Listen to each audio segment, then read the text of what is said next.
जय श्री राम दर्शकों। आजकल चाहे वो व्रत है चाहे कोई पर्व है, एक परंपरा सी हो गई है कि दो दो मनाए जाते हैं, क्योंकि आजकल हम भ्रमित हो चुके हैं। अनेक प्रकार के ज्योतिषी टीवी पर आते हैं, ब्राह्मण लोग बताते हैं, मोबाइल के माध्यम से वीडियो देख करके कोई किसी तरह बताता है, कोई किसी तरह बताता है, और हम उनको सुन करके भ्रमित हो जाते हैं। या तो आप किसी विद्वान ब्राह्मण के साथ रह करके, उनकी संगति करके, उनसे पूछ करके और फिर आप निर्णय लें। और इसी प्रकार आप अनेक प्रकार की वीडियो देख देख करके सोचते रहेंगे, भ्रमित होते रहेंगे, अनेक जगह पूछते भी रहेंगे कि फलां वीडियो में महाराज जी ऐसे बता रहे थे, फलां वीडियो में महाराज जी ऐसे बता रहे थे, कोई वीडियो में ये बता रहा है, कोई ये बता रहा है। निर्णय कब हो? ये निर्णय हमारा शास्त्र करते हैं। जो शास्त्रोक्त विधि होती है वही हमारे व्रत का, वही हमारे पर्व का, वही हमारी तिथि का, नक्षत्र का सारा निर्णय हमारे शास्त्र करते हैं। तो इस बार भी पिछले वर्ष की भांति दो दो जन्माष्टमी मनाई जा रही है। कोई 15 अगस्त को मना रहा है तो कोई 16 अगस्त को मना रहा है। लेकिन शुद्ध कौन सी है? हमें ये जानना है कि हम 15 को मनाएं या 16 को मनाएं, क्योंकि व्रत करने वाले जितने भी हमारे सनातनी दर्शक हैं, जो भगवान की प्राप्ति के लिए, भगवान की खुशी के लिए, अपने आनंदित के लिए, अपनी आत्मिक प्रसन्नता के लिए, जो प्रभु के निमित्त जो व्रत करता है जन्माष्टमी का, उस सनातनी को व्रत कब करना चाहिए, उसको जन्माष्टमी पर्व कब मनाना चाहिए, उसको भगवान को झूला कब झुलाना चाहिए, वो भगवान को भोग कब लगाए और कब भोग लगा करके आरती पूजा करके और अपने व्रत का पारायण करके अपने जीवन को धन्य कब बनाए। बात ये है। तो आइए आप हमारे वीडियो को अंत तक देखते रहिए। हम आपको शास्त्रोक्त विधि से ये बताएंगे कि जन्माष्टमी पर्व कब मनाएं। आपको किसी के चक्कर में पड़ने की ज़रूरत नहीं है। और इसी प्रकार आप शुद्धता से व्रत और पर्व को जानना चाहते हैं और आप नए दर्शक हैं तो हमारे चैनल को सब्सक्राइब ज़रूर कर लें, बेल आइकन को दबा दें, ताकि हर रोज़ नए वीडियो के साथ हम हर प्रकार की जानकारी, चाहे वो ज्योतिषीय जानकारी है, किसी भी प्रकार की कष्ट आप भोग रहे हैं, हम छोटे छोटे वीडियो बना करके आपको हर रोज़ बताते हैं कि आपको अगर ये कष्ट है तो आप ये उपाय करें। आप जैसे ही उपाय करेंगे आपको कष्ट से मुक्ति होगी, मिलेगी। चाहे वो मानसिक कष्ट है, चाहे वो शारीरिक कष्ट है, चाहे वो लौकिक कष्ट है, चाहे वो पितृ कष्ट है, चाहे वो देव कष्ट है, चाहे वो ग्रह कष्ट है, किसी भी प्रकार का आपको जीवन में कष्ट है तो हमारी वीडियो को देखिए। हम हर रोज़ नया वीडियो नए उपाय के साथ, छोटे छोटे उपाय जो बिना पैसे के हैं, हम आपको बता रहे हैं। उनको जैसे ही करोगे चमत्कार होगा और चुटकी के हिसाब से आपको पूर्ण फल की प्राप्ति होगी। इसलिए आप हमारे हर रोज़ वीडियो को देखते रहें। उसके लिए चैनल को आप सब्सक्राइब ज़रूर कर लें, बेल आइकन को दबाएं, अपने दोस्तों के साथ इसको शेयर करते रहें और इसे लाइक अवश्य करें। तो आइए अब हम जानकारी लेते हैं कि हमें जन्माष्टमी पर्व कब मनाना चाहिए। हर वर्ष श्री कृष्ण जन्माष्टमी को लेकर ये भ्रम पैदा होता रहता है, कभी तिथि को लेकर, कभी नक्षत्र को लेकर के, कभी चंद्रमा को लेकर के, कभी वार को लेकर के। अब इस प्रकार से हमारे सभी धर्म ग्रंथों के अनुसार भगवान श्री कृष्ण का अवतार भाद्रपद महीना, कृष्ण पक्ष, अष्टमी तिथि, बुधवार, रोहिणी नक्षत्र में अर्धरात्रि के समय हुआ था, सो सब जानते हैं।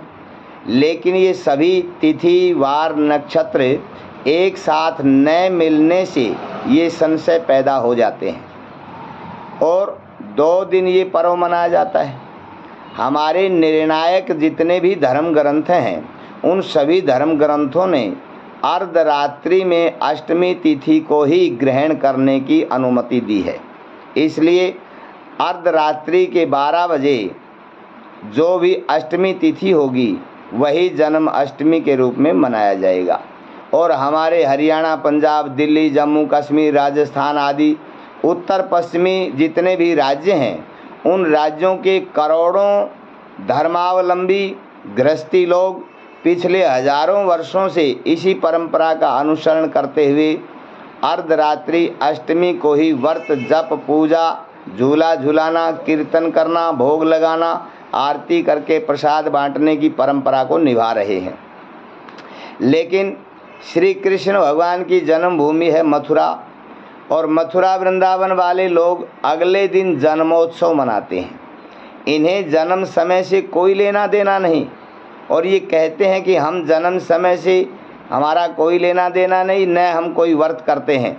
हम तो श्री कृष्ण का जन्मोत्सव मनाते हैं अगले दिन, और चकाचक मालपुआ खाते हैं और आनंदित रहते हैं। इसलिए ये उदय तिथि में जो जन्माष्टमी आती है तो उदय तिथि की अष्टमी को ही जो है ये मनाते हैं, और सरकार भी मथुरा को ही केंद्र मान करके उसी दिन जन्माष्टमी की छुट्टी कर देते हैं।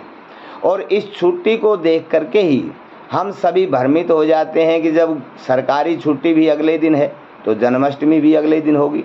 लेकिन इसका शास्त्रों ने जो बताया है उसका और छुट्टी का कोई औचित्य नहीं है, कोई भी लेन देन नहीं है।